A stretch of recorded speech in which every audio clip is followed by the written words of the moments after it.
Hi everybody, a very good evening. I'm Justine Kapani. I'm the founder and CEO of I'm Decor Design.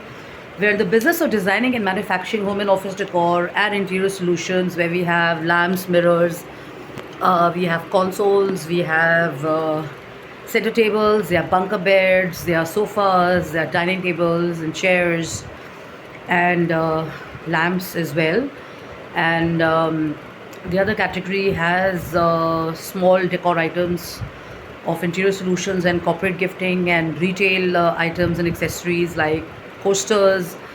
There are trays, there are magazine holders, there are clocks, there are jewelry items, and there are vases, and there are bookends, and there are sand timers and stuff like that, and there are candle stand holders, and a lot of other interesting items like uh,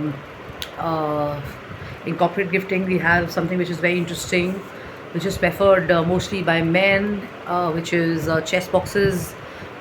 These are either as tables, these are also as boxes, where you have knights made of metal, and then you have recently what we did was an innovative inspirational design which is from New York. So we have a table which has the top of it as a chessboard with knights, and it has a glass cover, so that's that. And then there are items made in ships. There are horses, which are the base of the tables for golfers and for clubs and for libraries, for hotels, for institutes, for embassies, for the international market and stuff. There are also tables which are in the forms of thematic work like Titanic ships. And then there are these knights, youth size knights and stuff. And there are these golf tables, like I've already said, and a lot of other interesting stuff. And very recently, I've been working on this, which I've been sharing now very actively and proactively over Instagram and social media, are works which are inspired for and from the French and the German market and US and UK. So these are these colorful, specialized artisan works and handcrafted works, which are tables, they are chairs, they are trendy and classy zebra stripe, furniture accessories and stuff.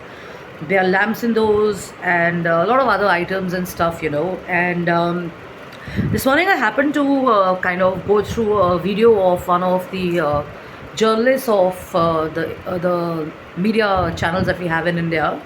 And she shared about being aggressive and being rude, and how women are branded and stuff. And my thought share was that why don't we see this around men and about boys and stuff like that. And I'm reading this magazine, which is this is on entrepreneurship, and it's an international magazine.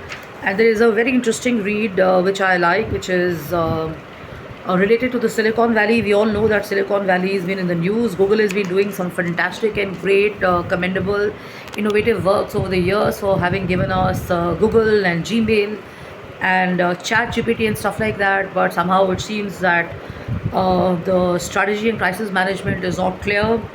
So from both of these, I got inspired, and I like these set of lines. So this is basically the godfather of Silicon Valley. So this is Ron Conway. Ron Conway is godfather of Silicon Valley, like I said, and he was an early investor in Google, Square, and Airbnb.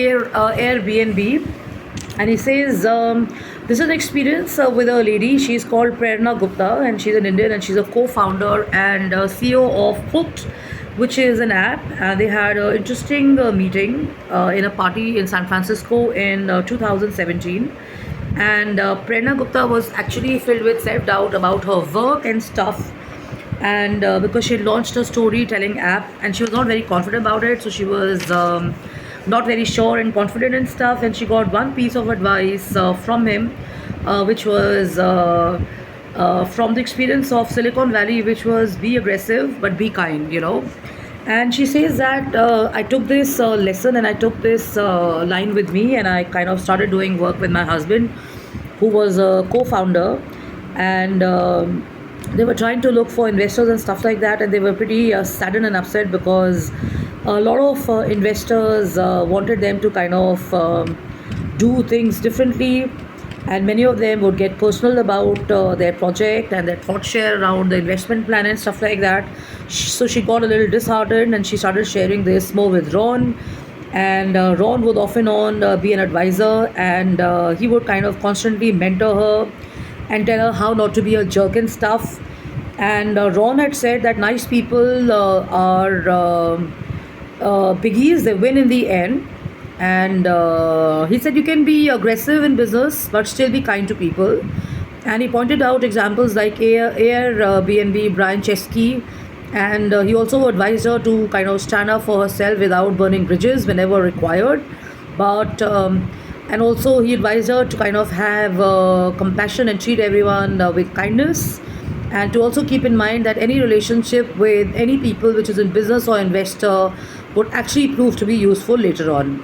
So I mean, when you try and go into the serious side of this message, it kind of makes you understand that all kinds of jobs have different kind of people and environments and stuff. I mean, I remember I was working for a real estate company, and my boss would be there on time. I mean, our office hours were from 9:30 to 6 o'clock. But strangely, he was so disciplined. He would be in the office sharp at 8:30, sometimes at 9. And the moment you would enter the office, he would pick up the call, and 9:32 you would get a call from him without even settling down or without even having coffee and stuff. And that got me also in the habit of kind of being more punctual and stuff like that, because it was very clear that we had to stick from specifically 9:30 to 6 o'clock, and after 6 nobody would hang around. I mean, of course, later on when the workload increased and we had projects and there was branding and marketing and PR events and investor meets and architecture meets and everything happening and advertising being done and all that, we would kind of hang around in the office till little later.